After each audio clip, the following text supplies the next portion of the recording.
अस्सलाम वालेकुम जी। Jawad Hafeez, stock market expert, life and business coach, आपके साथ एक नई वीडियो में।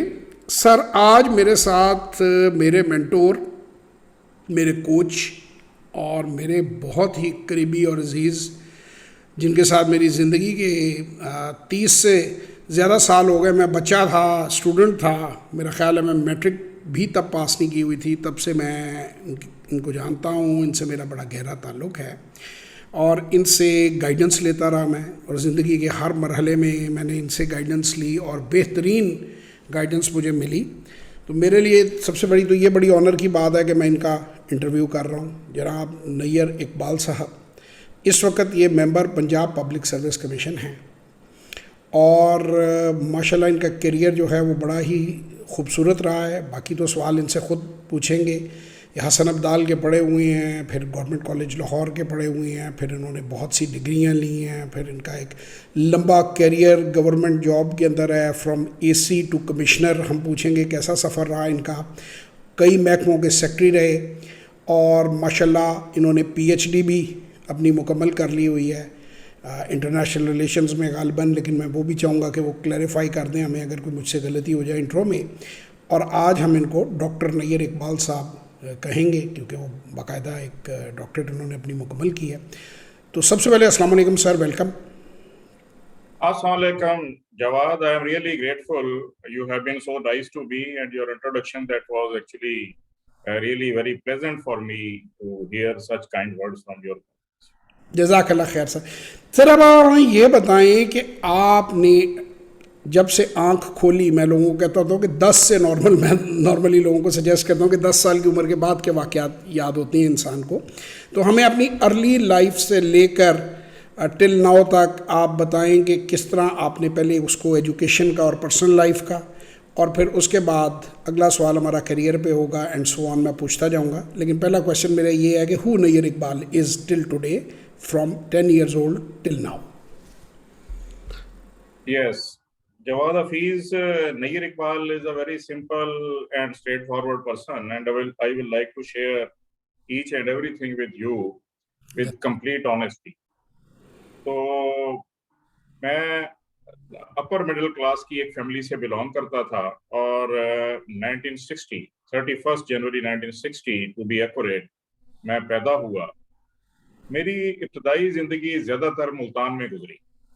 My father he was a very senior irrigation officer, and due to his posting over there, we as a family used to live over there. तो जहां तक मैं पीछे सोचना शुरू करता हूँ, आपने 10 साल से कहा तो 1960 इसका मतलब है कि आई शुड स्टार्ट फ्रॉम 1970। तो 1970 में मैं जाहिर है कि स्कूल गोइंग एक स्टूडेंट था और इब्तदा मेरी तालीम की saint Mary's convent school Multan से थी। उस वक्त के मुल्तान में ये सबसे प्रेस्टिजियस इंस्टीट्यूशन था और उसमें को एजुकेशन थी। शायद ये वाहिद इदारा हो उस वक्त के मुल्तान का जिसमें को एजुकेशन अभी तक जारी थी ब्रिटिश इंडिया खत्म होने के बाद, और मैं फिफ्थ तक इसमें जेर तालीम रहा। तो मैं बड़े ही फॉन्डली याद करता हूँ अपनी टीचर्स को। ज्यादातर फीमेल ही थी मोस्टली, और बहुत ही वो मुशफ़क़ थी और बहुत ही मेहरबान थी और बड़ा ही नरम रवैया था उनका स्टूडेंट्स के साथ। तो मुझे उन सब के चेहरे याद हैं, उन सब के नाम याद हैं और उन सब का इंडिविजुअल कॉन्डक्ट भी याद है। और इसके बाद जो है जो मेरी शिफ्टिंग हुई है वो सेंट मेरीज कॉन्वेंट स्कूल में सिर्फ हम फिफ्थ क्लास तक पढ़ सकते थे। वहां से मैं कैंट पब्लिक स्कूल मुल्तान, उस वक्त पैरेलल दो इंस्टीट्यूशंस चल रहे थे फिफ्थ ऑनवर्ड, एक लासाल हाई स्कूल मुल्तान का वेल नोन पूरा पाकिस्तान जानता है उसे, और एक cantt public school Multan that was also a very very prestigious institution. तो मुझे वो सर्टन रिगार्ड्स में सूट करता था, तो मैंने उस स्कूल को ज्वाइन किया। वहां मैं 8th तक जेर तालीम रहा और वो 3 साल भी जो है बहुत ही अच्छा वक्त था और मैंने बहुत लर्न किया अपने क्लास फेलोज और जाहिर है फैकल्टी से। अभी आपने कैट कॉल असलम का जिक्र किया। कैट कॉल असलम से मेरी पैटर्नल साइड की बहुत ज्यादा एफिलिएशन रही है। उस वक्त जिन सालों में इस वक्त हम पहुंचे हुए हैं अपने तखय्युल के जरिए, उस वक्त मेरे 3 फर्स्ट कजन कैट कॉलेज असरदाल में डिफरेंट लेवल्स के ऊपर जेर तालीम थे। तो ये एक फैमिली ट्रेडिशन थी that I have also to join that educational institution. It was a residential one obviously. तो मैंने उसकी जो है फुल प्रिपरेशन की, एंट्री टेस्ट पढ़ा, उनका होता है टफ होता है और कंपटीशन भी बहुत ज्यादा होता है, लेकिन somehow or the other I was not a very bright and very exceptional student. Even then I was able to get through it. तो मैं 1973 से लेके 78 तक कैट कॉलेज असरदाल में रहा। तो वो जिस तरह पाकिस्तान के बेशतर रेजिडेंशियल इंस्टीट्यूशन हैं, ये इंग्लिश मॉडल है बेसिकली, वहां से आया और आगे फिर उसमें मिलिट्री टच ऐड हो जाता है। ये बहुत ही ज्यादा डिसिप्लिन्ड होते हैं और बहुत ज्यादा इनका एम्फेसिस होता है फिजिकल एक्टिविटी पे। स्पोर्ट्स जो है कंपलसरी थी हमारे लिए। फिर जो स्टडीज थी वो उनका अपना एक क्राइटेरिया है, उससे बिलो जो है वो एक्सेप्टेबल नहीं होता, उसको फिर सपोर्ट दी जाती है स्टूडेंट को और उसे अपलिफ्ट किया जाता है। इसी तरह starting from each and every activity of life to the ultimate, वो हमें सिखाते हैं, हमें बताया जाता है मसलन मैसिंग किस तरह करनी है, हमारे जो है मैनरिज्म जो है वो स्पोर्ट्स ग्राउंड में किस तरह होने चाहिए, वाइल मीटिंग विद सीनियर्स के एटिकेट्स होने चाहिए एंड सो ऑन। अपना एक उनका पर्टिकुलर कल्चर था। तो उसमें मैं रहा for a reasonably long time. तो कॉलेज में जब मैं पहुंचा फर्स्ट ईयर में, तो उस वक्त तक मुझे जाती तौर पे ये क्लियर हो चुका था कि मैं एक अच्छा साइंस स्टूडेंट में कभी नहीं बन सकता। I am not born to become a scientist. तो मुझे जाना था ह्यूमैनिटीज की तरफ ही जाना था। मैं hardly I was able to make up in chemistry and physics and mathematics and such like sciences. लेकिन दूसरी तरफ अगर मैं कंपैरिजन करूं तो पॉलिटिकल साइंस या हिस्ट्री या ज्योग्राफी, इकोनॉमिक्स, इस तरफ जो है, बावजूद उसके कि अभी मैंने टेक्स्ट उन चीजों का नहीं पढ़ा था, तो इवन देन मैं अपने आप को बड़ा उसमें सिक्योर और बड़ा मैं कंफर्टेबल फील करता था। तो फर्स्ट ईयर में I switch over to humanities group. तो जैसे ही मैं फर्स्ट ईयर में पहुंचा तो इन सब्जेक्ट्स के साथ यहाँ मैं ऐड ऑन करता रहूं कि करता चलूं कि मैं शुरू से ही न्यूज़पेपर रीडर था। मुझे जब से पढ़ना आया है, इस इतनी मैंने एक्वायर की है अपनी जो है स्किल, रीडिंग स्किल। मैंने उर्दू, और जब बात इंग्लिश इतनी बेहतर हुई तो इंग्लिश का न्यूज़पेपर हमारे घर ये बाकायदगी से आते थे और मैं उनसे इस्तेफादा करता रहा। चुनाचे फर्स्ट ईयर में मुझे ये बहुत एज मिला इसका कि मैं पॉलिटिक्स के बारे में, मैं हिस्ट्री के बारे में, इकोनॉमिक्स के बारे में बाकी स्टूडेंट्स के साथ मेरा कोई कंपैरिजन नहीं था, even without going through the relevant text books. मैं एक्सटेम्पोर बात कर सकता था, मैं ऑफ हैंड लिख सकता था इन सब्जेक्ट्स पर। तो नतीजा उसका ये निकला कि मैं जब इंटर का रिजल्ट निकला तो मैं जो स्कॉलरशिप चंद लोगों को अवार्ड किया गया बोर्ड की तरफ से, उनमें से मैं एक था। तो ग्रेजुएशन जो है उसमें भी यही सब्जेक्ट्स कंटिन्यू किए और फाइनली जब मास्टर्स करने का वक्त आया तो मेरे पेरेंट्स ने डिसाइड किया कि मुझे गवर्नमेंट कॉलेज लाहौर में शिफ्ट कर दिया जाए। तो मैं 5th ईयर के लिए एडमिशन लेने के लिए लाहौर आया। तो एक से जायद सब्जेक्ट्स में स्टूडेंट्स अप्लाई करते थे, अब भी डेफिनेटली करते होंगे, ताकि वो अगर खुदा न खास्ता किसी एक डिसिप्लिन में एडमिशन ना मिल सके तो दूसरे में जो है अरेंजमेंट हो और उसमें वो फिर ज्वाइन कर लें। तो इन माई केस मेरा एडमिशन जिन जिन सब्जेक्ट्स में मैंने किया सब में हो गया। Finally it was very strange for everybody around me that why I opted for history. मैंने हिस्ट्री को ऑप्ट किया क्योंकि इब्तदान ही मेरी ख्वाहिश ये थी और मेरे पेरेंट्स का शौक था कि मैं सिविल सर्विस में जाऊं। तो मैं उसका उस वक्त भी ये रिप्लाई देता था कि हिस्ट्री जो है वो मुझे हेल्प करेगी। मैं सारे अपने, मैंने जो उसमें सब्जेक्ट्स के ग्रुप्स बने हुए थे उनमें 400 मार्क्स की उस वक्त हिस्ट्री होती थी, फिर ये पाकिस्तान अफेयर्स और करंट अफेयर्स में भी बहुत ज्यादा सपोर्ट देती थी। तो ये मुझे एक जो है वॉक ओवर ऑलमोस्ट मिल जाएगा अगर मैं पूरी कमांड हासिल कर लेता हूँ इस सब्जेक्ट पे। चुनाचे गवर्नमेंट कॉलेज लाहौर से मैंने हिस्ट्री में मास्टर्स किया। इंडियन हिस्ट्री और इस्लामिक हिस्ट्री में मैं ऑलरेडी बहुत अच्छा था। यूरोपियन हिस्ट्री और यूएसए की हिस्ट्री जो है थोड़ा लैग बिहाइंड करता था। मैंने कहा कि मैं स्पेशलाइजेशन इसको करूं ताकि कोई इसमें खला ना रह जाए और मैं एक मुकम्मल तौर पे हिस्ट्री के अच्छे स्कॉलर की जरूरत में इन ड्यू कोर्स ऑफ टाइम सामने आ सकूं। तो ये मेरा फॉर्मूला जो है इसने बड़ा अच्छा वर्क किया, और जैसे ही कंपटीशन में अपियर हुआ इन माय फर्स्ट अटेम्प्ट, मैं प्रोफेशनल मैनेजमेंट सर्विस के लिए उसके विद वेरी कंफर्टेबली मैं उसमें से कंप्लीट करने में कामयाब हो गया और मुझे प्रोफेशनल सिविल सर्विस जो है वो एलोकेट हो गई। तो ये मेरे स्टूडेंटशिप के वक्त की बात है।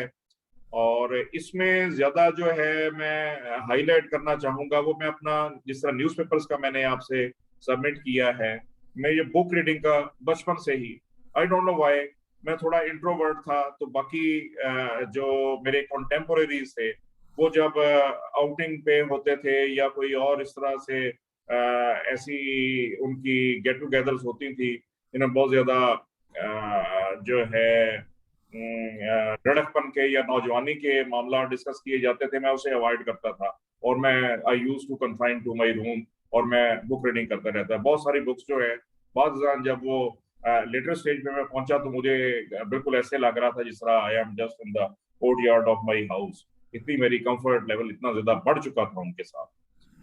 तो बुक रीडिंग से मुझे खासा फायदा पहुंचा कंपटीशन में। और अपनी अपडेटिंग जो है करंट अफेयर्स की वो न्यूज़पेपर रीडिंग की वजह से आ गई। तो मैं एड ऑन मैंने किया ये अपनी मास्टर्स जो है हिस्ट्री का, और पहले अटेम्प्ट में मैं कामयाब हो गया। तो यहाँ तक है। फिर करियर का आगाज हुआ। उसके बाद आपने करियर का पूछा है। उस जमाने में प्रोफेशनल मैनेजमेंट सर्विस की ट्रेनिंग वो पेशावर में होती। पेशावर में एक इदारा था, that was a huge complex. उसमें इंडिविजुअली उसके 3 सेक्शंस थे। एक प्रोफेशनल सिविल सर्विस थी, PTCS उसे बोला जाता था, और एक थी रोल एकेडमी ऑफ पाकिस्तान, वो भी उसी कंपाउंड में थी, और नंबर 3 पे नीपा पेशावर, वो भी उसी कॉम्प्लेक्स का एक हिस्सा था। तो जाहिर है हम अपने प्रोफेशनल मैनेजमेंट के हवाले से चारों प्रोविंसेस से सिलेक्ट होके सूबाई सर्विसेज के ऑफिसर्स वहां आ जाते थे। फिर उनके जॉइंटली जो उनकी ट्रेनिंग की जाती। तो ट्रेनिंग के दौरान अपार्ट फ्रॉम जो है अपनी प्रोफेशनल एजुकेशन के, हमें खासा आउटिंग करने का मौका मिला। हमने सेक्रेटेरिएट वर्किंग चारों प्रोविंसेस में देखी, और हमने जो डिग्नेटरीज थी हमारे चारों सूबों की, उनके साथ हमारी डायरेक्ट मीटिंग्स हुई। इस इंटरेक्शन से बड़ा एक्सपोजर मिला। और उसके अलावा वहाँ भी रिसोर्स पर्सन जो पैनल था, that was quite of very high calibre. उनके साथ जो है हमारी जो है जो मुलाकात है, उसकी वजह से भी हम सब, not only me, all the officers, they learned a lot and they got a lot from those dignitaries. तो सर्विस में आने के बाद जो है पोस्ट जो आगाज होता था उस वक्त, उसको एक्स्ट्रा असिस्टेंट कमिश्नर EAC एक पोस्ट थी। तो उसमें मैं तैनात रहा मुल्तान में। ये भी इंटरेस्टिंग है कि मुझसे पूछा गया कि जी पहली पोस्टिंग के लिए आप कौन सा सेशन ऑफ करेंगे, because I had spent lot of years at Multan while being a child and while being a boy, and even later on during my college days, I opted for Multan. तो मुल्तान में मैं इस ओते पे तैनात रहा, और Sahiwal which happens to be my home town, उसमें मेरी तैनाती रही, और उसके बाद मैं लाहौर में रहा। बतौर असिस्टेंट कमिश्नर के मैंने 4 सब डिवीजन किए हैं, जो कम इस तरह का मौका मिलता है कि आप 4 सब डिवीजन को यके बाद दीगरे उनको रिपीट करने, जनरली फील्ड पोस्टिंग वाले से कम होती हैं।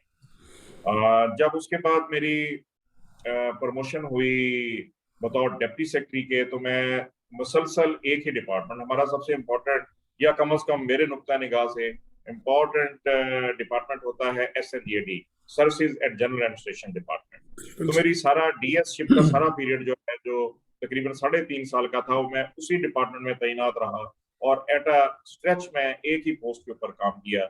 इससे ये जाहिर होता है कि भाई हाई अप जो डायरेक्टली, ये पोस्ट की नौयत ऐसी थी एसएनजीएडी में कि सीएस और एसीएस के साथ डायरेक्टली मुझे इंटरेक्ट करना पड़ता था।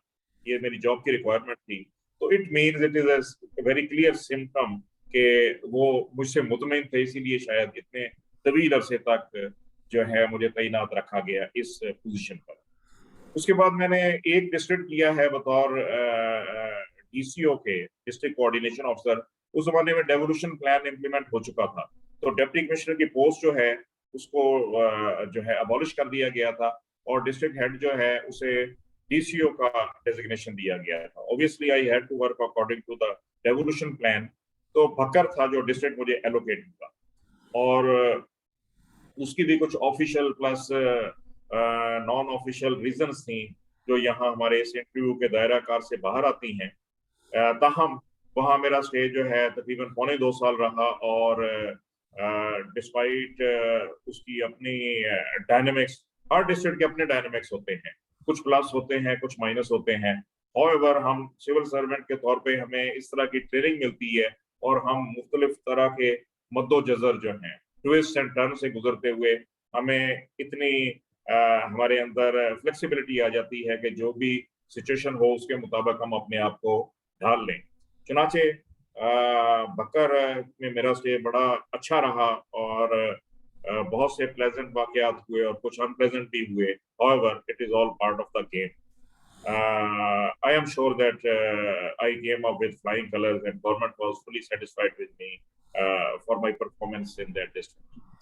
तो यहाँ वापस लाहौर में पहुंचा तो यहाँ पे फिर ज़ाहिर है मैंने एडिशनल सेक्रेटरी के तौर पे काम करना था। तो मैंने जो ऑप्शंस दी गई उनमें जो डिपार्टमेंट्स थे उनमें से मुझे लोकल गवर्नमेंट डिपार्टमेंट ज़्यादा अपने लिए मुनासिब लगा कि मैं इसमें बेहतर परफॉर्म कर सकता हूँ।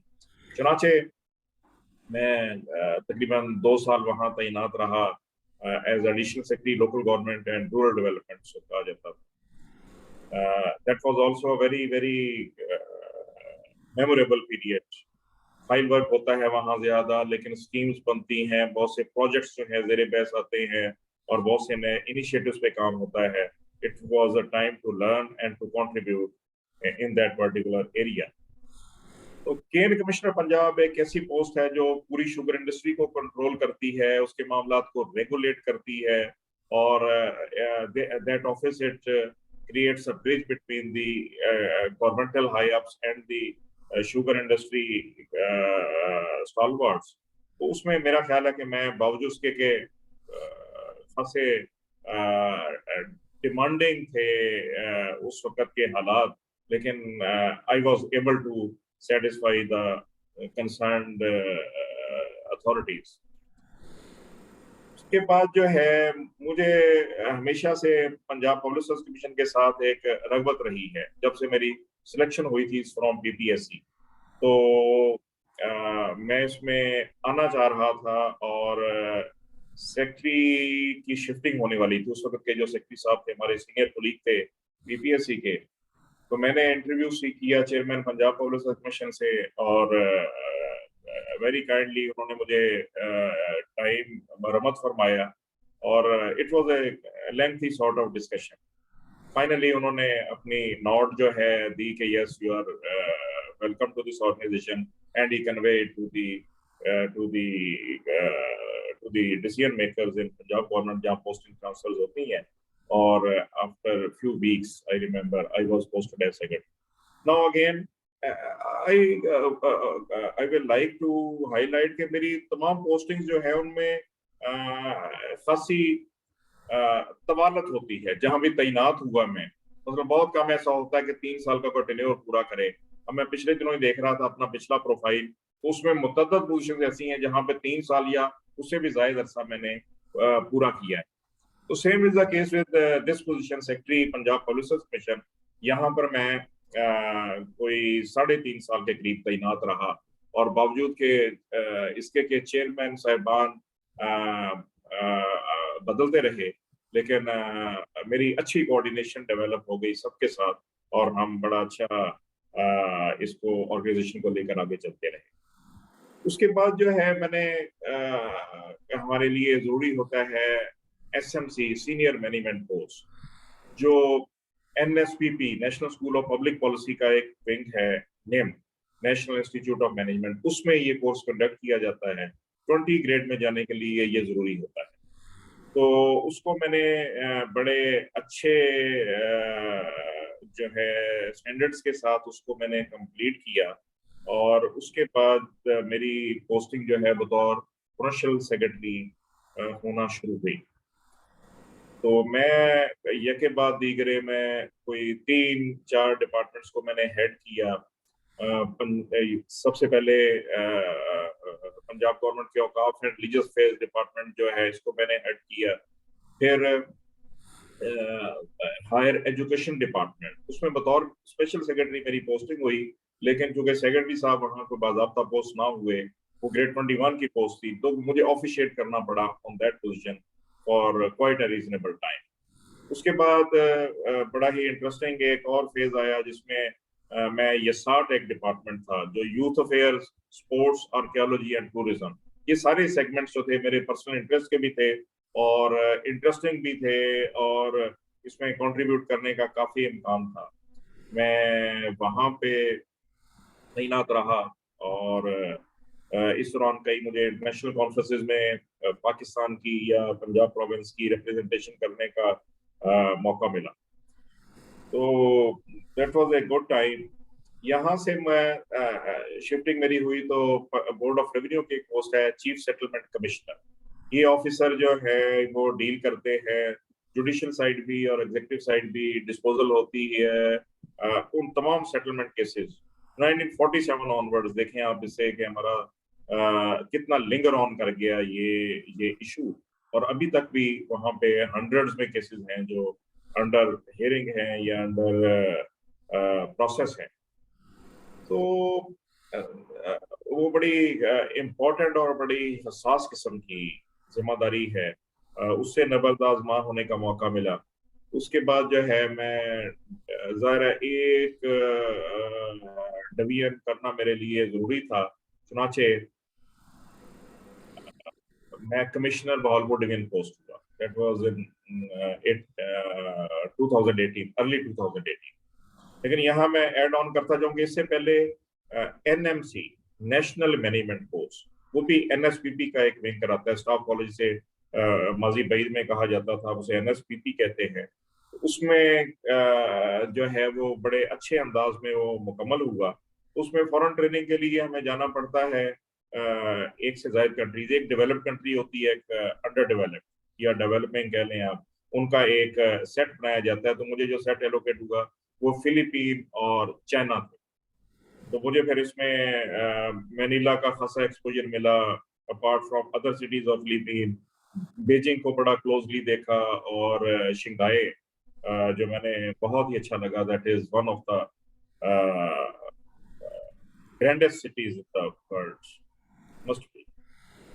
तो बतौर कमिश्नर के जब मेरी तैनाती हुई तो मैं वहाँ बड़े ट्राइंग या टाइम थे, और हमारे एडमिनिस्ट्रेशन के हवाले से बहुत ही इम्पोर्टेंट ये था वक्त ये। तो मैं वहाँ रहा कोई 1.5 साल। उसके बाद वापसी पर मैं फिर दोबारा बोर्ड ऑफ रेवेन्यू में आया, लेकिन मेंबर बोर्ड ऑफ रेवेन्यू के तौर पे तैनात हुआ, और वहीं से फाइनली जो है मेरी रिटायरमेंट हुई 2 साल और कोई 5-6 माह कबल। अब इसमें बज़ाहिर आपको लगेगा कि बहुत कम पोस्टिंग्स हैं। उसकी कम पोस्टिंग्स जो है उनकी वजह यही है कि हर पोस्ट पर मेरी ड्यूरेशन बहुत ज्यादा तवील थी। वो ये कि अगर आप 6-6 माह या 8-8 माह जो है वो तैनात रहे एक ओहदे पर, तो जाहिर है वो बेशुमार आप पोजीशन पे काम कर चुके होंगे। और अगर आप एक ही पोस्ट पर आप जो है वो 2 या 3 साल रहे, तो फिर उतना ही जाहिर है टोटल तो सर्विस का स्पैन 60 तक ही पहुंचना है। बिल्कुल। तो मेरी रिटायरमेंट के फौरन बाद जो है पहले मुझे ओम्बुड्समैन पंजाब के एडवाइजर के तौर पे गवर्नमेंट ऑफ पंजाब ने तैनात किया, और उसके चंद ही माह बाद I was actually given this honour of becoming member of Punjab police division So presently, I am performing my role as member of Punjab Police Station. This is all about my education as well as my career. जी तो इसमें एक और चीज जो मैं इजाफा करना चाहूंगा कि ये सर्विस की नेचर ऐसी थी कि मुझे सोसाइटी के तमाम segments, starting from street walker up to the top most level, मुझे वो जो है बड़ा क्लोजली ऑब्जर्व करने का मौका मिला कि प्रेसिडेंट और प्राइम मिनिस्टर का मैं कंडक्टिंग ऑफिसर भी रहा हूँ, और कई फॉरेन डिग्नेटरीज जो हैं उनको मैंने जो है कंडक्टिंग ऑफिसर के तौर पे अटेंड किया। एक तरफ तो ये सूरत है, और दूसरी तरफ ये है कि आप बिल्कुल जो है ग्रास रूट लेवल पे ऑपरेट कर रहे होते हैं, लोगों के प्रॉब्लम सुन रहे होते हैं, समझ रहे होते हैं, उनको रिजॉल्व करने की कोशिश कर रहे होते हैं। तो सोसाइटी का मुझे नहीं ऐसा महसूस होता कि कोई भी शोबा ऐसा है कि ये ट्रांसपोर्ट किस तरह चलती है, किस तरह लेबर यूनियन कैसे बनती हैं, स्टूडेंट्स यूनियन कैसे ऑपरेट करती हैं, एजुकेशनल इंस्टीट्यूशंस, हॉस्पिटल्स, कोई ऐसा शोबा जिंदगी का ऐसा नहीं है जिसके अंदर बराह रास्त मेरी सर्विस के हवाले से मेरी वो डायरेक्ट इंटरेक्शन नहीं रहा। तो ये सिविल सर्विस का एक खूबी जो है मैं कहूंगा कि उसमें इतनी हमा रंगी है, उसमें इतना ज्यादा स्कोप है exposure different avenues of life को देखने का, उसे महसूस करने का और उसे अच्छी तरह समझने का, शायद किसी और करियर में इतना ना मिले। तो I am really happy that I spend so many years in this arena and now I am here. और सर यस जवाब। हम बड़े खुश हैं इस बात के ऊपर कि हमें इतना सारा तजर्बा हमारे देखने वालों को, व्यूअर्स को, कि आपने हमारे लिए टाइम निकाला है और हमारे साथ आप शेयर करेंगे, और आने वाले सवालों में मैं आपके तजर्बात से ही फ़ायदा उठाने जा रहा हूँ। यहाँ पे चंद चीज़ें मैं ऐड कर दूँ। एक तो बुक्स का जिक्र किया नैयर साहब ने, तो मेरा किताबों की तरफ आना जो है उसमें इनका बहुत बड़ा रोल था। ऑल्दो कि मेरा सब्जेक्ट ज़्यादा बिज़नेस, स्टॉक मार्केट या सेल्फ इम्प्रूवमेंट की तरफ या लाइफ कोचिंग की तरफ होता है, लेकिन जो किताबें मैंने खुद नहीं पढ़ी वो मैंने नैयर साहब से ऑफ एंड ऑन डिस्कस की, और मैंने बहुत कुछ सीखा। और अब मैं ये चाहता हूँ कि लोग भी इनसे मुस्तफ़ीद हों। उसके अलावा ये अपने ज़िक्र में बताना भूल गए कि ये कुछ किताबों के ऑथर भी हैं, और बड़ी खूबसूरत शायरी की किताब भी इन्होंने लिखी। और उसके अलावा जस्ट अ मिनट, मैं कता कलामी माफ जो जी है, सर, सॉरी फॉर नहीं सर प्लीज़। ये जो है, चूंकि इब्तदाई आपका सवाल जो था वो था एजुकेशन के हवाले से और फिर मेरे प्रोफेशनल करियर के हवाले से। जी सर। इसके पैरेलल जो है वो जिंदगी का एक और पहलू जो है वो साथ चल रहा है इसके साथ साथ, बिल्कुल वो है इल्म अदब से मेरा तल्लक। जी। तो अगर आप के पास टाइम है तो I may sir briefly we have all the time in the world sir, we have all the time in the world for you. आपकी बात सुनना और लोगों तक पहुंचाना हमारे लिए बड़ा ज़रूरी है। नहीं, thank you very much Jawad. इस वक्त भी जहां से मैं ये इंटरव्यू रिकॉर्ड करा रहा हूँ, ये मेरी डोमेस्टिक लाइब्रेरी है, मेरी फैमिली लाइब्रेरी है। इसके अंदर हंड्रेड्स ऑफ बुक्स जो हैं वो वेल अरेंज्ड और वेल प्रिजर्व फॉर्म में जो है टॉपिक वाइज जो है वो दस्तियाब है, और मैं इस किताबों में गिरा हुआ बैठा हूँ। तो किताब से मेरा तल्लक जो है वो वक्त की कमी थी। मेरा कैरियर ऐसा था कि बहुत ज्यादा डिमांडिंग था, मुझे बहुत ज्यादा टाइम देना पड़ता था कि अगर मैं प्रोफेशनल ऑनेस्टी के साथ मैंने अपने फराइज सर अंजाम देने हैं तो मुझे उस पर फोकस करना पड़ता था। इवन देन मैंने कुछ टाइम जो है स्पेयर करके इससे अपना तल्लक इस शोबे से कायम रखा। उसके भी दो पहलू थे। एक तरफ मैं खुद जो है अपनी तालीम को बढ़ाता रहा, और दूसरी तरफ जो है मैं खुद दूसरों को एजुकेट करता रहा।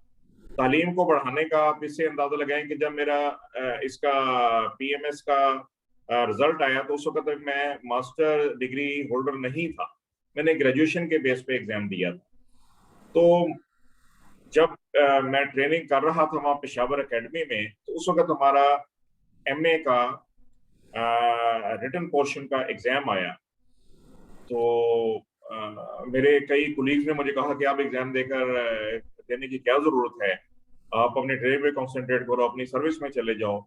तो मैंने उससे इख्तलाफ किया। मैंने कहा नहीं, मैं अपना मास्टर्स हर सूरत में कंप्लीट करूंगा। चुनाचे मैं पेशावर से लाहौर आया और डेट शीट के मुताबिक तमाम अपने पेपर्स दिए और इस तरह मैंने मास्टर्स अपना हिस्ट्री में कंप्लीट किया। उसके चंद सालों के गैप के बाद जब मेरी तैनाती लाहौर में हुई और मेरे सामने एक जो है विंडो खुली कि मैं यहाँ अपनी एजुकेशन इम्प्रूव कर सकता हूँ, because I was not satisfied with that degree only.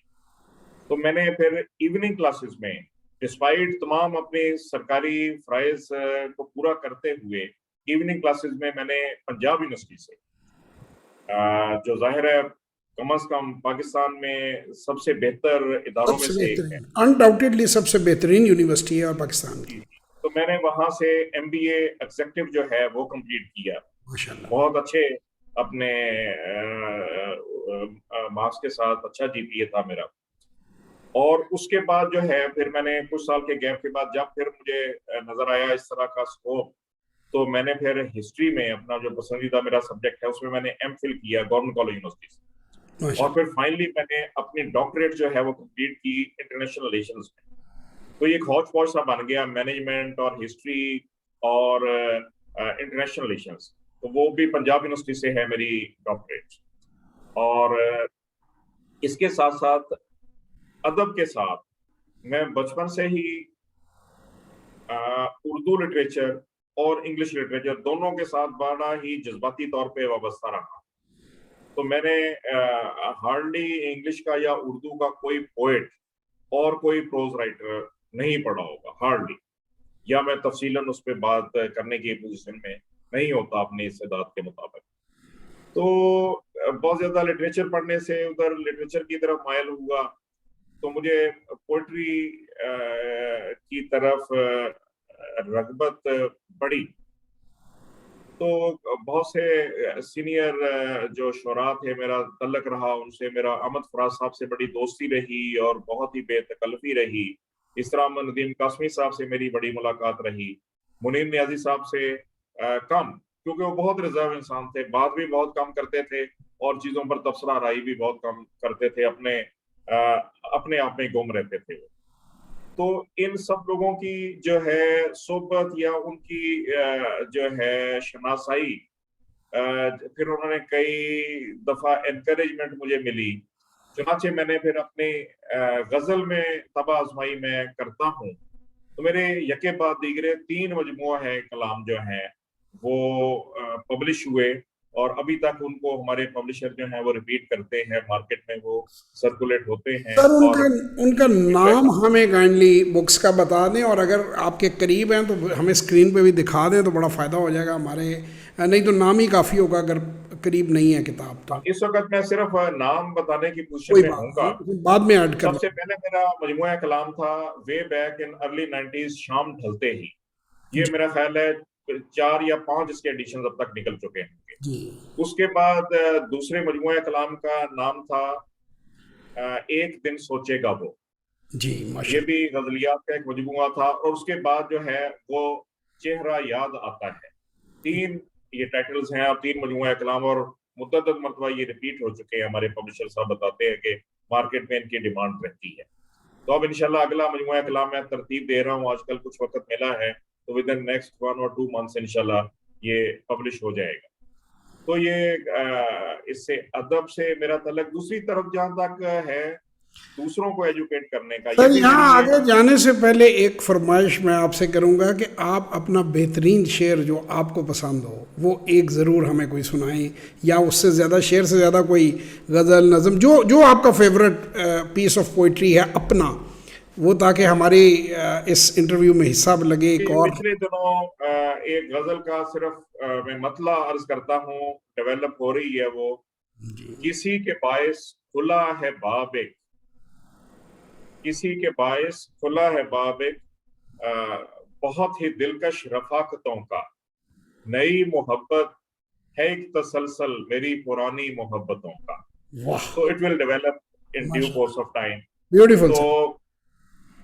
किसी के बायस खुला है बाब एक नई, किसी के बायस खुला है बाब एक, अ, किसी के बायस खुला है बाब एक, आई एम सॉरी, वो स्लिप कर गया मेरे माइंड से। अभी कोई मैंने बात आपको मुकम्मल अभी तरीके उसका अभी अभी बताया। अभी आपने सुनाया था मुझे, कोई हाँ बात जी। नहीं, विल मूव ऑन सर। अच्छा, तो ये शायरी के साथ साथ मुझे दूसरों को एजुकेट करने का सिलसिला जो है वो भी जारी रहा है इसके पैरेलल। किसी के बायस खुला है बाब एक बहुत ही दिलकश रफाकतों का, नई मोहब्बत है एक तसलसल मेरी पुरानी मोहब्बतों का। Beautiful sir, beautiful. तो मैं आई डोंट रिमेम्बर कि मैंने आज तक कितने लेक्चर दिए हैं और कहाँ कहाँ दिए हैं। गुज़श्ता 20 या 25 साल में मैं मुतअद्दिद तालीमी इदारों में और मुतअद्दिद ट्रेनिंग इंस्टीट्यूशंस में उनके रिसोर्स पर्सन्स के पैनल पे चला आ रहा हूँ। और जब भी मेरे पास टाइम होता है, मेरी अवेलेबिलिटी चेक करते हैं कोऑर्डिनेटर्स उन इदारों के, तो मैं आई प्रेफर कई दफ़ा टाइम को जो है वो इस तरह से स्क्वीज करके भी मैं निकाल लेता हूँ दरमियान में से इतना वक्त कि मैं जो है मैं एजुकेट कर सकूँ, या मैं स्टूडेंट्स के साथ या ट्रेनीज के साथ मैं इंटरेक्ट कर सकूँ। यहाँ तो आपने थोड़ी सी फिर ज्यादती कर दी। अब हम आपकी जान नहीं छोड़ेंगे और ऑफ एंड ऑन आपसे डिफरेंट टॉपिक्स के ऊपर हम जो है वो आपके साथ रिकॉर्ड करते रहेंगे चीज़ें। ये तो आपने खुद ही हमें एक रास्ता गलत दिखा दिया। अब आपको छुट्टी छुट्टी तो Whenever I am available, Jawad, I am at your disposal। जज़ाकल्लाह तो सर। आपसे रहेगा इस हवाले से राब्ता। अल्लाह ताला आपको सलामत रखे और हम मुस्तफ़ीद होंगे जनाब। आपकी सारी जो ये विज़डम है ये एक लेक्चर में तो ज़ाहिर पूरी नहीं हो सकती या एक इंटरव्यू में तो पूरी नहीं हो सकती। इससे हम ऑफ एंड ऑन फ़ायदा उठाएंगे। हाँ जी, आप आगे जो जानना चाहते हैं काइंडली पूछें। अब ये सर मुख्तसर सारा मेरा मैंने एक बड़ा अर्ज कर दिया। इम्पोर्टेंट क्वेश्चन है आपसे कि देखें, आपसे ज़्यादा मेरा ख्याल है कोई बंदा इसका जवाब नहीं दे सकता सवाल का, कि जहाँ तक हमें बताया जाता है, पहले तो वो भी आप चूँकि आप IR के स्टूडेंट भी हैं और आप मुआशी तौर पे भी चीज़ों को समझते हैं कि एक टाइम था जी कि चाइना भी हमारे एट पार था या हमसे पीछे था, या मलेशिया के बारे में तो बहुत ज़्यादा लोग कहते हैं। और ये भी सुनने में बातें आती हैं कि जी एमिरेट्स को डेवलप करने वाले PIA के पायलट्स थे और पाकिस्तान से लोग ट्रेनिंग लेते थे और HSN कॉलेज में आकर शहजादे पढ़ा करते थे। अगर तो ये बातें सच हैं तो अच्छा, आज मुझे एक पढ़ा लिखा बंदा मिला है ताकि मैं उनसे ये भी वेरीफाई करूं। अगर ये सच है तो आप क्या वजूहत समझती हैं कि 1950s 60s में अगर पाकिस्तान बेहतर था और आज वो मुल्क कहाँ से कहाँ पहुँच गए, उनकी आमदन भी बढ़ गई, उनके एयरपोर्ट्स भी इम्प्रूव हो गए, उनकी एयरलाइंस भी हमें पीछे छोड़ के कहाँ चली गई, और हम मुसलसल जो है कराची को कहते हैं एक टाइम पे दुबई से आगे होता था, तो अब कराची कहाँ रह गया और दुबई कहाँ चला गया। तो ये सर मैं जानना चाहूँगा क्योंकि आपका इतना डीप एक्सपोजर है, आपसे बेहतर कोई बंदा इसका जवाब नहीं दे सकता। जी, जवाब मैं समझ गया हूँ आपका क्वेश्चन। ऐसा है कि बिल्कुल मैं मुख्तसरन आपको बताऊंगा कि ये पहली बात तो ये कि ये सारी जो आपने मिसालें दी हैं कि इस तरह से ये मशहूर है या ऐसा कहा जाता है, क्या ये दुरुस्त है या नहीं। मैं आपको यकीन दिलाता हूँ कि साइंटिफिकली एंड जो है स्टेटिस्टिकली ये सब चीजें प्रूवन हैं।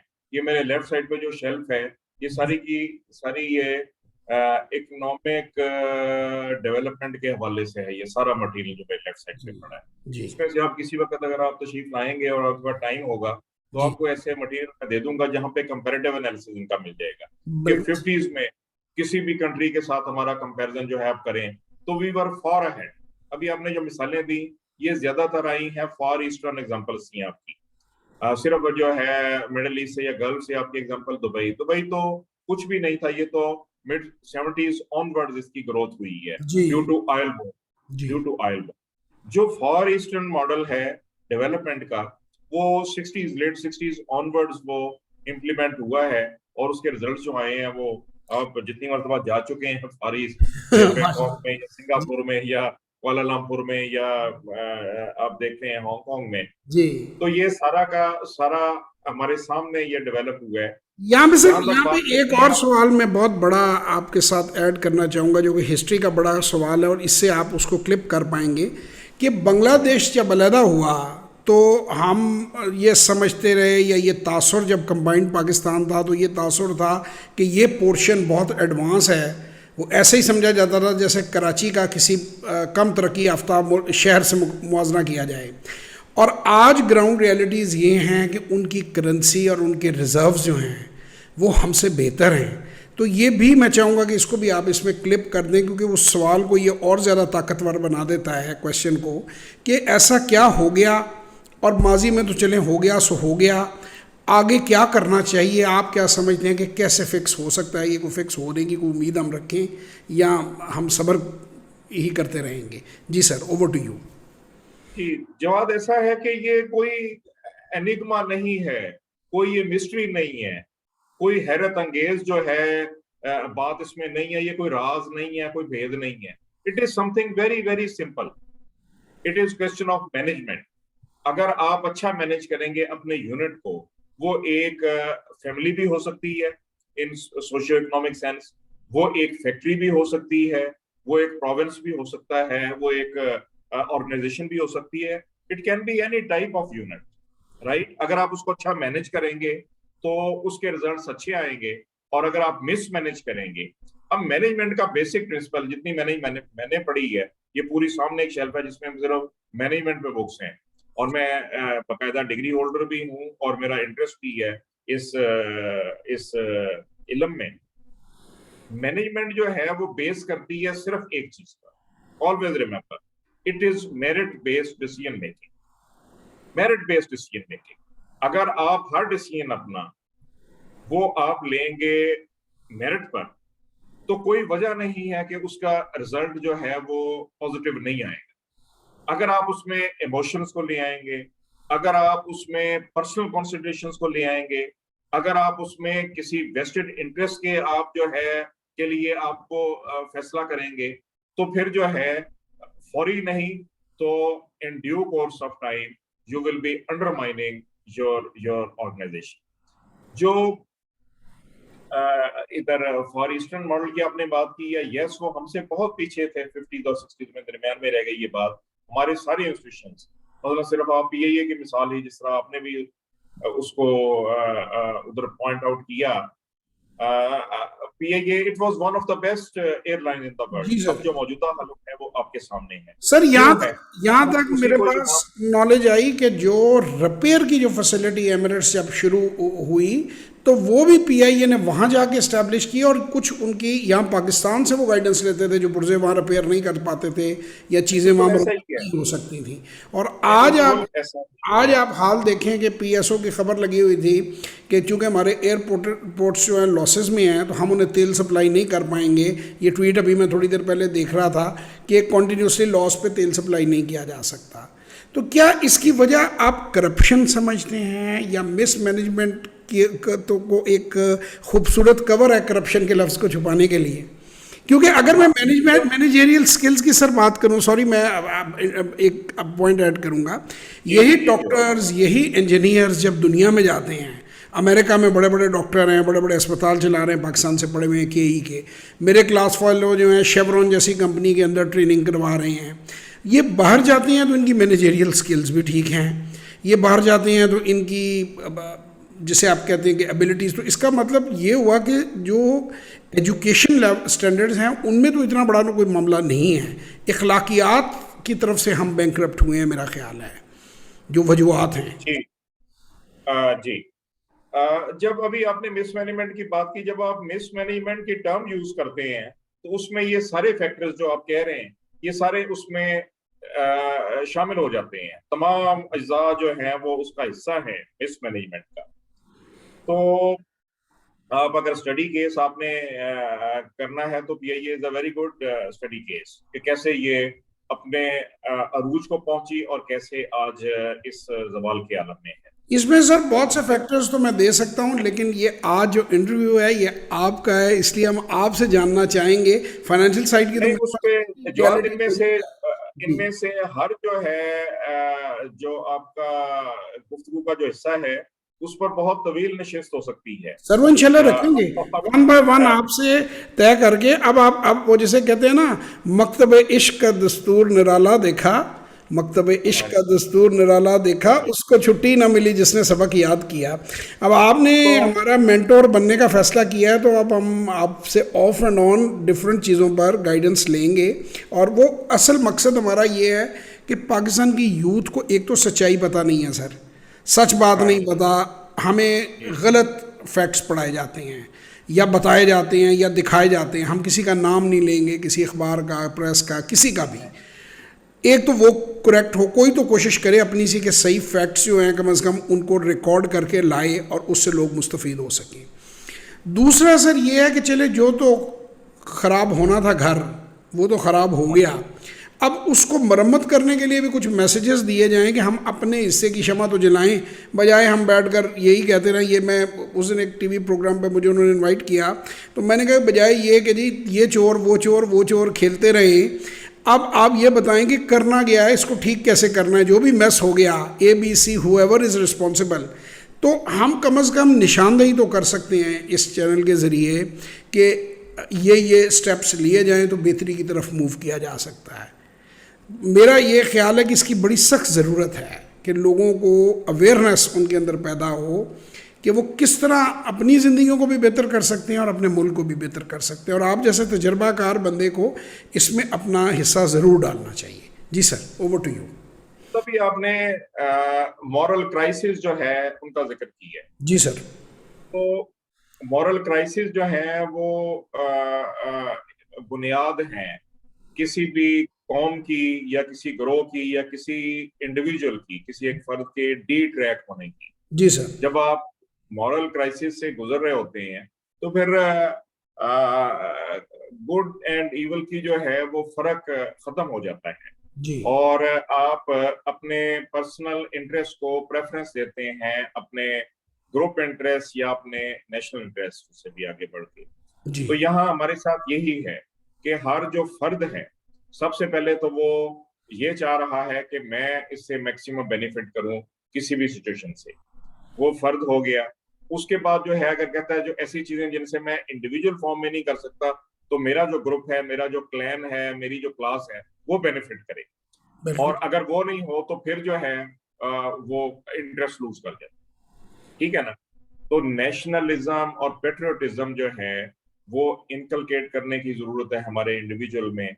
हमारी मॉरल वैल्यूज जो हमारा रिलीजन हमें सिखाता है, हमारी सोसाइटी हमारे सिखाती है, हमारे जो एंसेस्टर्स हैं वहां से हमने जनरेशन बाय जनरेशन जो है पास ऑन हमें किया गया है, वो सारे जो है हमें उसको पेश नजर रखना पड़ेगा।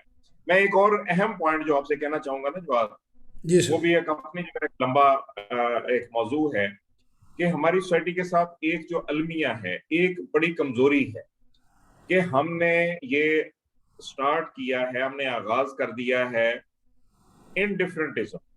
एक तो हम लातल्लक हो जाते हैं कि ठीक है ये हो रहा है, मैं डायरेक्टली इससे मैं नहीं हार्म हो रहा, मैं इफेक्ट नहीं हो रहा, तो मेरी तरफ से जो मर्जी होता रहे। नंबर वन, ये एक बड़ा ही मनफी रवैया है और ये एक मरीजाना सोच है। नंबर टू, हमारी सोसाइटी ने, हमारे सिस्टम ने, हमारी स्टेट ने एज अ होल डिफ्रेंशिएट करना खत्म कर दिया है between a good performer and a bad performer, जी between a good human being and a bad human being. अब देखें आपके पब्लिक सेक्टर, प्राइवेट सेक्टर में आप ऐसे भी लोग हैं जो एक्स्ट्रा ऑर्डिनरी परफॉर्मर हैं, जी माशाल्लाह, वो भी सीनियरिटी लिस्ट में वही हैं, या वो भी वही परसेंट प्रिविलेजेस ले रहे हैं जो दूसरी तरफ जो नॉन परफॉर्मर्स हैं, कुछ भी नहीं करते स्वाय वक्त जाया करने के और स्वाय अपनी ऑर्गेनाइजेशन को पुल करने। तो हमें स्टार्ट यहां से लेना चाहिए। अगर आपने नुक्ता आगाज का आपने कहा कि कहां से, फ्रॉम वेयर टू जी स्टार्ट, जी आपने अपने ह्यूमन बींग्स को कैटेगराइज करना है, किसकी वर्थ कितनी है, उसके मुताबिक आपने उसको सोसाइटी में प्लेसमेंट करनी है। और जो बेहतर परफॉर्म कर रहा है उसको आपने पुल करके उसको आगे लेके आना है। तो ये बड़ा ही इंपॉर्टेंट है नुकता। जब आप एक देखें बैड परफॉर्मर जो है वो आप देखते हैं उसको राइज करता हुआ, तो जो अच्छे परफॉर्मर्स हैं वो भी कहते हैं कि जब कोई इस चीज का हमें ना रिकग्निशन मिल रही है ना कोई रिवार्ड मिल रहा है कि हम अच्छा परफॉर्म करते रहें, और दूसरी तरफ जो आदमी जो कुछ भी नहीं कर रहा या डैमेज कर रहा है ऑर्गेनाइजेशन को या सोसाइटी को या सिस्टम को, उसे जो है दिन रात लीप्स एंड बाउंड्स वो तरक्की भी किए यहाँ जा तो रहा है। सर एज तो एन वो डिसहार्ट हो जाता है, डिसहार्ट हो जाता है। एज एन ऑब्जर्वर मैं अगर देखूं कि हम तो बाहर से देख रहे हैं ना जी, हम तो सिस्टम के अंदर उस तरह से नहीं है कि जो करप्ट आदमी है वो जल्दी से पार्टनर बन जाता है इनके साथ, जो भी डिसीजन मेकर्स हैं उसको, बल्कि मराद, फेवर्स, पोस्टिंग्स या ठेके, या वो प्राइवेट सेक्टर में हो या गवर्नमेंट सेक्टर में हो, उसके लिए राहें हमवार हो जाती हैं। और जो शरीफ आदमी है, मैं अपने वालिद को भी देखता आया सारी ज़िंदगी, उसकी राह में कांटे जो हैं वो बिछा दिए जाते हैं, उसके लिए मुश्किलात होती हैं, उसके लिए अकाउंटेबिलिटी होती है। तो गो कि हम यहाँ पे, हमारा ये नहीं है कतन के मकसद हमको इस तरह की किसी को क्रिटिसाइज़ करें, लेकिन ये ज़रूर है कि कोई निशानदही ऐसी हो जाए कि आहिस्ता आहिस्ता लोग अपना हक मांगना शुरू करें, लोग हाईलाइट करना शुरू करें, लोग यूट्यूब चैनल के आपने जरिए, देखें, सोशल मीडिया आपने के जरिए। प्लान करके, आपने डिजाइन करके, जी ठीक है ना, आपने रोल मॉडल जो है सोसाइटी का वो चेंज करना है। जी बिल्कुल। Role model, criminal. अगर आप एग्जाम्पल के तौर पे आप सामने लेके आएंगे उन लोगों की जो है मिसाल, कि ये लोग अपनी मेहनत से, अपनी काबिलियत से, अपनी तगोदो से इन्होंने सोसाइटी में और in honest manner, in a merit based manner इन्होंने सोसाइटी में राइज किया है, सर्विसेज में या बिजनेस में या पॉलिटिक्स में या शोबिज में। तो फिर उस रोल मॉडल को आपकी जो नई जनरेशन है वो फॉलो करेगी, और वो आदमी जो इवल रोल प्ले कर रहा है, जो नेगेटिव रोल प्ले कर रहा है, वो डिफरेंट जो है वो दाव पेश के जरिए अपनी पोजीशन बना रहा है, वो ग्रेजुअली बैकग्राउंड में चला जाएगा। आपको रोल मॉडल चेंज करने की जरूरत है।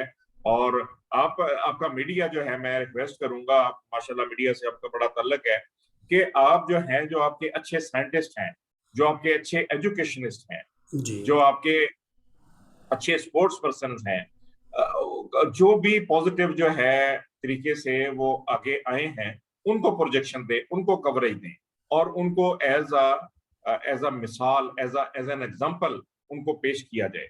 जबकि ऐसा नहीं होता। बिल्कुल। मुझे, अगर मैं, हालांकि मैं रीजनेबली पढ़ा लिखा आदमी हूँ, मेरा उम्र भी खासी है, मेरा तजुर्बा भी खासा है, अगर मुझे कहा जाए कि आप 3 या 4 या 5 जो हैं इस मुल्क के बेस्ट जो साइंटिस्ट हैं आपके डिफरेंट अफेयर्स में, वो बताएं, तो शायद मैं बताने की पोजीशन में ना हूं। इन्हें कि वो इतने गुमनाम है या सोसाइटी ने उनको इतनी रिकग्निशन भी नहीं दी हुई कि किसी लोगों को उनका पता भी हो। जी तो हर इंसान जो जो कंट्रीब्यूट कर रहा होता है, जो परफॉर्म कर रहा होता है, टू सर्टेन एक्सटेंट वो रिस्पेक्ट या रिकग्निशन वो चाहता है। It is human nature. बिल्कुल। आपकी जो प्रेजेंट जो है, जो सिस्टम है आपका, वो उन्हें रिकग्निशन नहीं दे रहा। चुनाचे जो लोग सामने आते हैं by tricks and by different type of gimmicks, वो उनको देखता है, वो तो कहता है कि मैं इनका फुटप्रिंट्स को फॉलो करूं, क्योंकि दूसरा जो जेन्युइन आदमी है वो तो बैकग्राउंड में है इस वक्त। बिल्कुल सही फरमाया सर आप। इस मसले को हमने टच किया है, और जैसे हमने नईर साहब से वादा लिया है कि इंशाल्लाह ताला ये अब सिलसिला रुकेगा नहीं, हम डिफरेंट टॉपिक्स पे इनको ऑफ एंड ऑन ज़हमत देते रहेंगे। फिर इनके इंशाल्लाह हम लेक्चर्स भी रखवाएंगे यूथ के लिए, ताकि वो मुस्तफ़ीद हों और फ़ायदा उठाएं इनके तजर्बे से, क्योंकि हर ऐसा बंदा एक लाइब्रेरी होता है, और वो लाइब्रेरी जो है उससे हमें फ़ायदा उठाना चाहिए।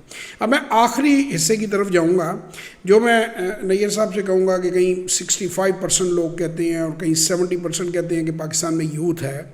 यूथ की परसेंटेज नॉर्मली बहुत हाई है हमारे मुल्क में, से एक यंग मुल्क जाना जाता है, यानी 25 से 30 साल से नीचे जो लोग हैं उनकी तादाद बहुत ज़्यादा है।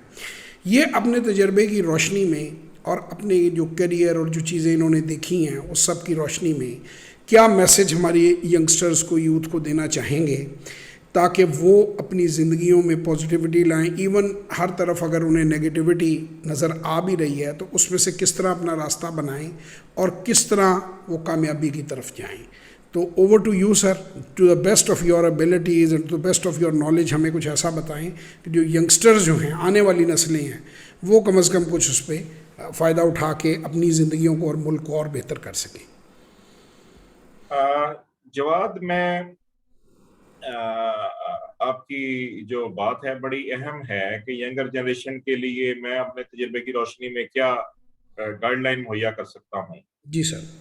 तो मेरी जिंदगी का जो निचोड़ है, बड़ा करीब से जिंदगी को और जिंदगी के मुख्तलिफ मामलात को देखा है, तो यंगस्टर्स जो हैं उनको तीन जो है नकात वो ज़हन में रखने चाहिए। तीन, सबसे पहले तो क्लियर कट टारगेट है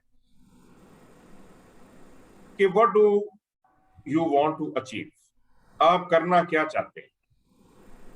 ठीक है ना, डॉक्टर बनना है, इंजीनियर बनना है, ऑफिसर बनना है, आपने बिजनेसमैन बनना है, आपने पॉलिटिशियन बनना है, आपने राइटर बनना है। There can be so many choices. देखें, दुनिया इतनी ज्यादा वास्ट हो गई है और इतने नए एवेन्यू सामने आ गए हैं कि आपके सामने एम्पल चॉइसेस हर वक्त अवेलेबल होती हैं। At a particular age, when you are at a level कि आपने ये डिसाइड करना है वेयर टू गो, सबसे पहला तो आप बनाएंगे अपना टारगेट है आपका, आपकी डेस्टिनेशन है, आपका गोल है, नंबर वन। ठीक है सर। ये जो है जब आप डिटरमिन कर लेंगे तो आपकी फिर अप्रोच में फोकस आ जाएगा। फोकस, तो मैं एक दफा civil service college of Singapore में अंडर ट्रेनिंग था, तो मैं अपने जो है ग्रुप लीडर था मैं वहां पर पाकिस्तान की तरफ से। तो वहां पे इंटरनेशनल क्लास होती है, तो उस क्लास वालों ने भी, आई डोंट नो व्हाई, उन्होंने मुझे अपना लीडर जो है कर लिया। डिफरेंट कंट्री से आए हुए थे पार्टिसिपेंट्स। सर तो आई आपको पता, बिगेन आपको पता होना, वो हमें रीजन पता है सर, तभी तो हम आपसे गाइडेंस लेते हैं। करेक्ट, जी सर। तो जी। वो मुझे मुतअद्दिद मौकों पर वहां पे डिफरेंट ऑर्गेनाइजेशन के सामने बात करने का मौका मिला। तो एक दफा ये सवाल किया गया कि in Singapore what the most important thing you noticed. मैंने उन्हें बताया कि it is focus, it is focus. Each and every individual is focused to achieve his or her goal. Even एक ड्राइवर जो है उसको भी पता है कि मैं किस तरफ बढ़ रहा हूं, मैं क्या करने वाला हूं और उसकी क्या रिक्वायरमेंट्स। तो पहली बात तो ये है कि आपका जो गोल है, आपका टारगेट है, वो बताइए मुझे, point number one. Number two, फिर आपके सामने रोड मैप होना चाहिए। दूसरी जो है अहम बात वो ये, जब गोल सेट नहीं होगा तो आप रोड मैप नहीं बना सकते। अगर आपने यहां से इस्लामाबाद जाना है तो आपने M2 के ऊपर आपने ट्रेवल करना है। जी। ठीक है ना, आपके लिए M1 या M3 इररेलेवेंट हो गई। ठीक है ना, सबसे पहला पॉइंट है आपने goal setting. Number two, this preparation of road map. Road map आपने यहां से लेके आपने ठोकर पे जाना है, वहां से आपने मोटरवे के ऊपर जो है चलना है, आपने फिलिंग कहाँ से करानी है, आपका टैंक फुल होना चाहिए, आपने क्या स्पीड जो है फॉलो करनी है, कितनी देर में वहां पे पहुंचना है, and all ins and outs, even the final details, they should be finalised by you before embarking upon the journey. ये नंबर टू हो गया। और नंबर थ्री जो है, तीसरा है उसकी अटेनमेंट जो गोल की है वाया दैट रोड मैप, उसके लिए आपने काम करना है। जी। अक्सर औकात ये बता दिया जाता है स्टूडेंट्स को या यंगस्टर्स को या अपने जूनियर्स को कि जी आपने सिर्फ हार्ड वर्क करना है। हार्ड, जो फोकस नहीं है, जो हार्ड वर्क, जो किसी रोड मैप को फॉलो नहीं कर रहा, वो हार्ड वर्क मैं आपको पूरे यकीन से बता रहा हूं, it will lead you nowhere. पहले दो पॉइंट्स भी उतने ही इंपॉर्टेंट हैं जितना हार्ड वर्क बजाते खुद। Target setting, then making the road map, और तीसरे नंबर पे हार्ड वर्क। हार्ड वर्क जो है वो बहुत मैंने सुना है, चूंकि सुबह शाम मेरे इधर उधर हो रहा होता है लेक्चरिंग के सिलसिले में या स्टूडेंट से मेरा इंटरेक्शन हो रहा होता है, तो हार्ड वर्क को वो कर लेते हैं कि इसको अवॉइड किया जा सकता है। ये मैंने बहुत ज्यादा मैंने फील किया है कि अवॉइड किस तरह किया जा सकता है। कोई कट एंड पेस्ट से अवॉइड किया जा सकता है इसको, इसको जो है जो किसी स्मार्ट वर्क से किया जा सकता है, किसी गिमिक्री से अवॉइड किया जा सकता है, by dodging the teachers and the seniors, उनको किया जा सकता है। I tell you it is all bullshit. अगर आप जो है हार्ड वर्क के बगैर अगर आप जा रहे हैं किसी मीटिंग में, किसी फोरम पे, किसी एग्जाम में आप अपीयर हो रहे हैं, आप यकीन करेंगे अगर फर्स्ट स्टेप नहीं तो सेकंड स्टेप पे यू विल बी कॉप्ड। कि इस ये आदमी जो है शेलो है, ये आदमी सुपरफिशियल है और इसके अंदर सब्सटेंस नहीं है। मीटिंग को वो डोमिनेट करेगा, एग्जाम में वो ज्यादा मार्क्स लेगा, जो है किसी फोरम के ऊपर वो अच्छा परफॉर्म करेगा, who is solid and who is in a compact form. और वो कॉम्पैक्शन जो है वो कभी भी हार्ड वर्क के जरिए पूरी तरह इन्वॉल्व अपने आप को करने के बगैर वो नहीं आ नहीं आ सकता, सकता। नहीं आ आपके अंदर सकता। कॉन्फिडेंस नहीं आ सकता। जब आप जैसे ही आप वेल प्रिपेयर्ड होते हैं किसी एग्जाम के लिए, किसी स्पीच के लिए, किसी जो है और एक्टिविटी के लिए, तो आपका स्टाइल ही फर्क होता है, आपका चलने का अंदाज ही फर्क होता है, आपका गेटअप भी फर्क होता है, डिस्पोजिशन पूरी की पूरी, आपका डेमिनर जो है दैट अंडरगोज अ चेंज। और जब आप, चूंकि आपके अंदर पता होता है, आपके दिल में चोर होता है कि मैं ये चंद चीजें जो है कट एंड पेस्ट करके ले आया हूँ, इनके बारे में मुझे पूछा गया तो मुझे कुछ नहीं पता होगा, तो आपका बिल्कुल वो स्टाइल ही फर्क हो जाता है। बिल्कुल, तो again I repeat, goal setting, then making the road map, and then focused hard work बिल्कुल सही, विथ फुल बेहतरीन sir. Devotion, with full involvement. आपको कोई भी आगे बढ़ने से और आपको आगे आने से कोई नहीं रोक सकता। वक्ती तौर पे सेटबैक आ सकता है कि आप अपने पहले अटेम्प्ट में आपको उतना सक्सेस ना मिल सके, दूसरे में ना मिल सके, ultimately you will prevail over all others, I tell. और मैं जिस तरह के मैंने आपको शुरू में बताया था जब ये रिकॉर्डिंग शुरू हुई कि मैं खुद एक स्टूडेंट था, बच्चा था, तब से मैं नैयर साहब को जानता हूँ और उनके साथ मेरा उठना बैठना मिलना है, मुझे वो हमेशा इज़्ज़त बख्शती हैं। इन तीनों चीज़ों की ये जीती जागती मिसाल हैं। ये ख़ुद अपने मुंह से तो शायद अच्छा भी नहीं लगता और ये कहेंगे भी नहीं। मैंने अपने वालिद के बाद अगर किसी बंदे को इन लाइनों के ऊपर पूरा सही 100% फॉलो करते देखा है तो वो मैंने इनको देखा है। ये इनसे चीज़ें हमने बहुत सीखी हैं और ज़िंदगी में, मेरी ज़िंदगी में, मेरे यहाँ तक पहुँचने में मेरे वालिद के बाद मेरे कुछ असातिज़ा, कुछ मेरे दोस्त और कुछ मेरे उस्ताद इस तरह के मेंटोर्स हैं कि जिनका बहुत हाथ है और मैं अल्लाह ताला का भी बहुत शुक्रगुज़ार हूँ। आज ऑनलाइन भी मैं अगर शुक्रिया अदा ना करता तो वो दुरुस्त बात नहीं होनी थी। मैं समझता हूँ कि मुझे ऑनलाइन भी एक्नॉलेज इस बात को करना चाहिए कि किताब पढ़ने की तरफ मुझे मोटिवेट हमेशा इन्होंने किया। किताब पढ़नी इन्होंने सिखाई कि किताब पढ़ते कैसे हैं, किताब पढ़ने के भी कुछ एटिकेट्स होती हैं और फिर उसकी इम्प्लीमेंटेशन कैसे हुई। फिर कई बार ऑफ एंड ऑन हम इनके पास सीखने के लिए जाते थे टॉपिक लेके, तो कई बार इन्होंने किताब निकाल कर सामने रखी कि भाई जाओ बच्चे इसको पहले पढ़ो, पढ़ के फिर आना मेरे पास, फिर बात इस टॉपिक पे करना ताकि तुम्हें बेसिक्स पता हो। यानी जिसे आप कहते हैं कि अपने फिगर्स को पहले टैली कर लो फिर क्वेश्चन पूछना। तो इस सारे जो अमल है उसने मेरी ज़ाती ज़िंदगी में बहुत ज़्यादा पॉजिटिविटी, बहुत ज़्यादा प्रॉफिट, बहुत ज़्यादा बेनिफिट उसमें दिया। तो इनको आज ज़हमत देने का मकसद ही ये था यहाँ पर कि जो पॉजिटिविटी मैंने फ़ायदा किया एज एन इंडिविजुअल, वो मैं कम से कम, जो मेरी रीच है, जो हमारा चैनल है, जो हमारी ऑडियंस है, उन तक हम इस बात को फॉरवर्ड करें ताकि और लोगों को इंस्पिरेशन मिले, और लोगों को इससे गाइडेंस मिले। और इंशाल्लाह इनसे जैसे आज बात हुई है ऑफ एंड ऑन, हम आप लोगों के लिए कुछ ना कुछ लेकर आते रहेंगे। मैं बल्कि डिस्कस करूंगा, नैयर साहब को रिक्वेस्ट करूंगा कि वो कुछ बुक्स निकालें, एक सीरीज़ ऑफ बुक्स शुरू की जाए कि जिसमें ये मैं खुद करना चाह रहा था, मैं नहीं कर पाया, शायद ये मुझे कुछ टाइम दे दें, मैं इनके ज़रिए कर पाऊँ कि उस बुक को हम एक एक 1 बाय 1 करके अपने किसी प्रोग्राम में जो है वो डालते जाएंगे, what that book is all about and what lessons we can learn from it, जो मैं ज़ाती ज़िंदगी में भी करता हूँ, तो वो इज्तमाही और स्टूडेंट्स तक भी उसकी रीच हो। तो बहुत बहुत शुक्रिया सर, आप एक ब्यूटीफुल सेशन, एक ब्यूटीफुल इंटरव्यू।